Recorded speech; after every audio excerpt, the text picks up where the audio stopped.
I can identify false breakouts on the 15-minute orb just using one confluence. And the confluence I'm talking about is SMT. And guys, it's pretty simple to spot this SMT between NQ and ES to catch some pretty good trades. So let's break it down. So on that last chart, I showed you NQ coming down and sweeping a key low. But if we look at the same exact time, ES failed to sweep that same exact swing low, giving us our bullish SMT. Now this is not always going to show us a reversal, but it's a very good confluence that when NQ takes a low and ES fails, we might see a reversal and delivery back up just like we did here.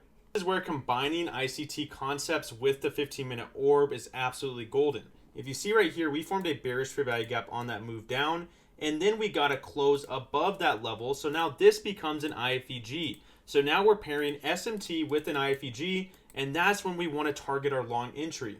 Now you're probably asking yourself, how do I catch this move back up if I don't really have an entry model? And that's the key. You need to wait for an entry model to be able to take this trade back up to the high. So let's say you missed this original IFEG entry right here. So maybe you just want to wait for the retest. So you're going to put your entry down here. You're going to keep your stop below the IFEG wick. And then you want to target buy side liquidity, either the 50% of the range or even the top of the opening range if you have conviction that price is going to run all the way to the highs.